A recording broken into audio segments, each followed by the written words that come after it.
36 years later, we opened up the sump. Now, I don't think he was keeping up on his service. Looks like some of the oil from 1973 has become grease now. And I'm not feeling any real metal particles in here. That looks like a little piece of metal there. Right there. We'll check that out.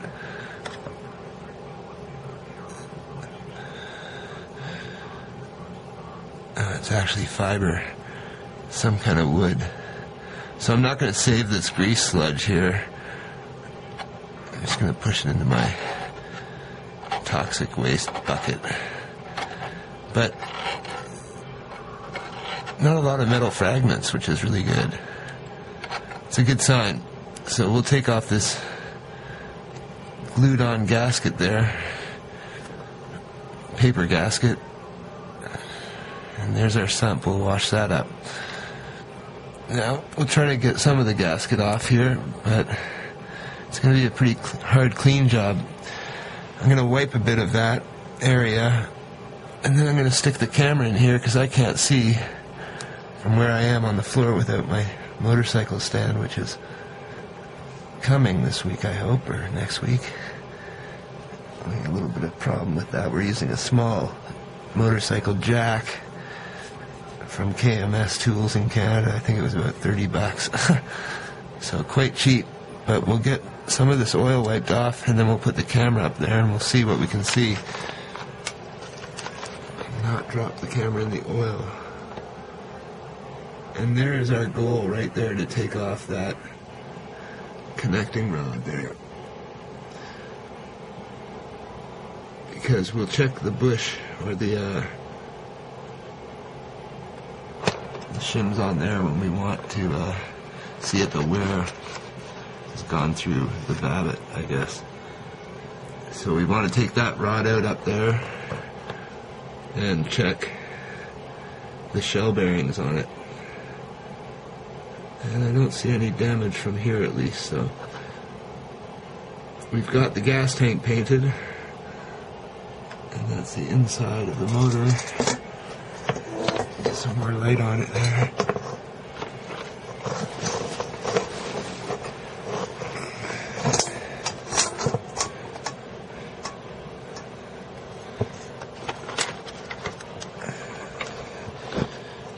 Try to get more. See if I can zoom in a bit. And that's a drip of oil on the connecting rod there.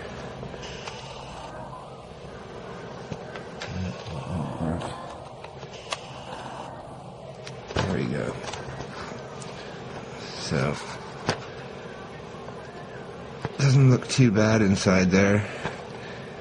I will mention I saw something at Home Depot the other day that was a borescope for $120 in Canada.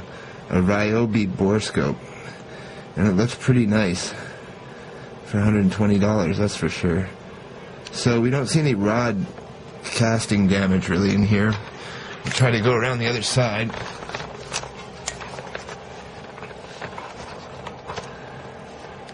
And see what we can see in there. Now I can't see right now, so I'm going to have to go on intuition on what's happening here, but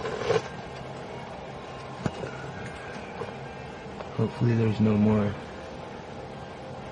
nasty surprises in here. And we're going to look at the feasibility of getting that connecting rod out, but we should probably take the cases apart and clean out the sludge and make sure that that is done at least, or determine how much sludge there may be in it and flush the engine. Might be another option. So, Rocket 3 day today, and that is that. Hope you guys are having a good day. Got rid of the Morgo, so we have a lot of space in here now. At least for now. The Morgo will be back for tuning. It's roadworthy now though, so we've got room for the 441 project to come in. And we're going to use the barrel of the BSA, and we're going to use the head of the Triumph, I think, and then sell the 5-speed Triumph if we can on eBay or something, I guess. So, over and out, triple land, unit single land. Have a good day.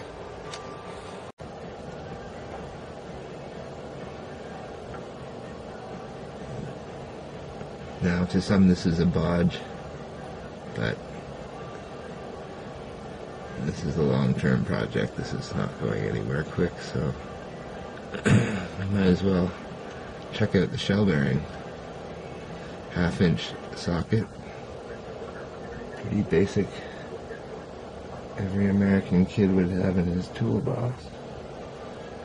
And I used a big breaker arm to get it off, but it's really not. I talked to a friend and he said it was 18 pounds, so not a huge amount of torque on that. Now we're going to try to get the back, and I'm lining up everything on the top end here while I'm doing this.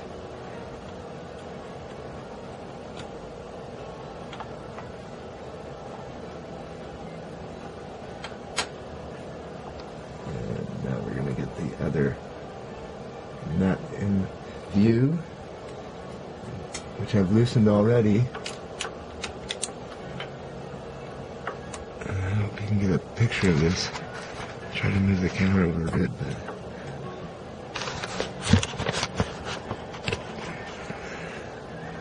and we'll take this nut off now. I'm holding the rod up above so that I don't get it moving. And the nuts look very fresh, no rounding at all. Came off quite easily. And we're down to hand tight.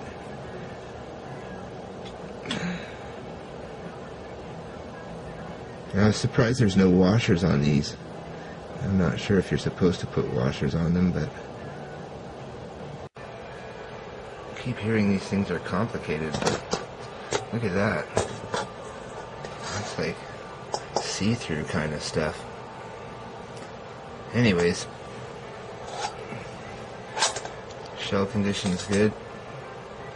Inner case shape good. Appears there's no damage to the inside case where a rod would be thrown. And we'll look further.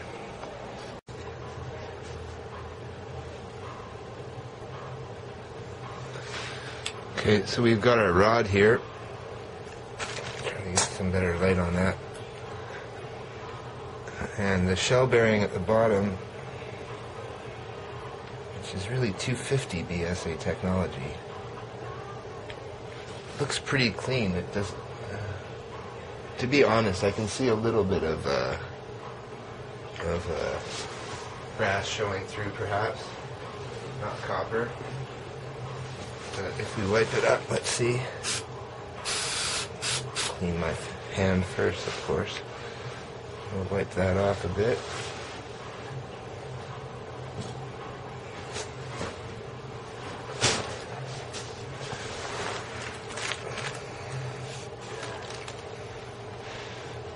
A little discoloration, but from what I understand about shell bearings,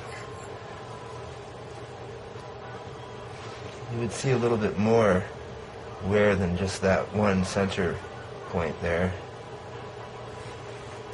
So, try to get you a close-up of that. Looks quite usable to me, and I'm going to put that in the bag with the matching one in the same position that it was found in. So, which is oriented by that flat at the top. So,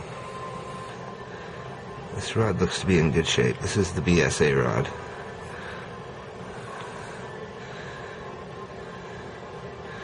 And it has the same, well, actually, now this piston from the center has A on it, 1789-7A, much like the Triumph piston. Yet the other BSA piston out of this had a different number, so we might have different pistons happening here. On the top it just says MC and direction forward, It has a 706787, maybe, or 67, or 8767, I'm not sure. So, no skirt damage. And that's today's work. XC 950 0 out.